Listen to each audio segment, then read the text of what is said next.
Hello বন্ধুরা, কেমন আছেন সবাই? আশা করি সকলেই ভালো আছেন। তো বন্ধুরা, আমরা কিন্তু সচরাচর সবাই ফেসবুক ইউজ করে থাকি। তো ফেসবুক ইউজ করার ফলে কি হয়, আমরা যখন ফেসবুক ব্রাউজ করি তখন কিন্তু আমাদের সামনে ভিডিও চলে আসে। তো সেই ভিডিওগুলো কিন্তু অটোমেটিক একাই চালু হয়ে যায়, যার কারণে কিন্তু আমাদের এমবি খরচ বেশি হয়।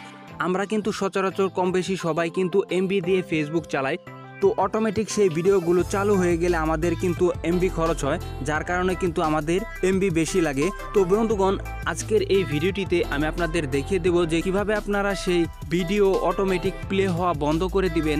আজকের এই ভিডিওটিতে সেটি আপনাদের দেখিয়ে দেব। তো ভিডিওটি ধৈর্য সহকারে সম্পূর্ণ ভিডিওটি দেখবেন, তাহলে কিন্তু আপনারা সেই জিনিসটি করতে পারবেন, না হলে কিন্তু বুঝতে পারবেন না।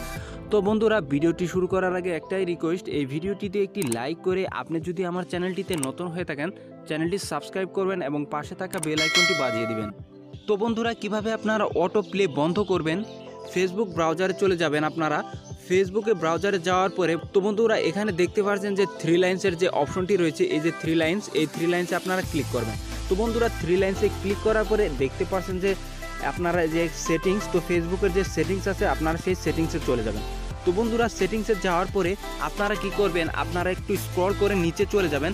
তো বন্ধুরা, নিচে চলে যাওয়ার পরে এখানে দেখতে পারবেন যে মিডিয়া অ্যান্ড কন্ট্যাক্ট নামের যে অপশন রয়েছে সেই অপশনে আপনারা চলে যাবেন। তো বন্ধুরা, মিডিয়া অ্যান্ড কন্ট্যাক্টে ক্লিক করলে এরকম একটি ইন্টারফেস চলে আসবে আপনাদের সামনে। তো জাস্ট এখানে দেখতে পাচ্ছেন যে অনেকগুলো অপশন রয়েছে, সেই অপশনগুলো আপনাদের অন করে দিতে হবে। তো বন্ধুরা, নিচে দেখতে পাচ্ছেন যে অটো প্লে, তো এই অটো প্লেতে আপনারা ক্লিক করবেন।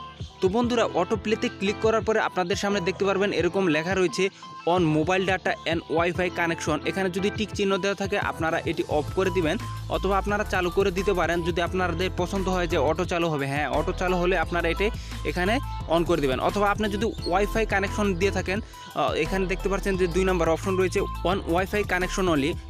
তো এখানে যদি টিক দেন তাহলে কিন্তু আপনারা যখন ওয়াইফাই কানেকশনে যখন আপনারা ফেসবুক ব্রাউজ করবেন তখন কিন্তু অটোমেটিক চালু হবেন। অথবা আপনি যদি এখানে দেন নেভার অটো প্লে ভিডিও, তো এখানে আপনারা দিয়ে দেবেন এই নেভার অটো প্লে ভিডিও। তো এটি যদি টিক দিয়ে দেন তাহলে কিন্তু ভিডিওগুলো সামনে আসলে কিন্তু অটোমেটিক প্লে হয়ে যাবে না। তো এই অপশনটি চালু করে দিবেন। তো বন্ধুরা, এই অপশন চালু করে দেওয়ার পরে আপনারা ব্যাগে চলে আসবেন। তো বন্ধুরা, ব্যাগে চলে আসার পরে এখন আপনাদের কাজ শেষ। এখন যদি আপনাদের সামনে ভিডিওগুলো চলে আসে তাহলে কিন্তু অটোমেটিকলি আপনাদের সেই ভিডিওগুলো ওপেন হবে না বা চালু হবে না। তো মূলত এই ছিল আজকের এই ভিডিওটি ভালো লাগলে অবশ্যই শেয়ার করে দিবেন। দেখা হবে পরবর্তী ভিডিওতে। ভালো থাকবেন সবাই। আসসালামু আলাইকুম।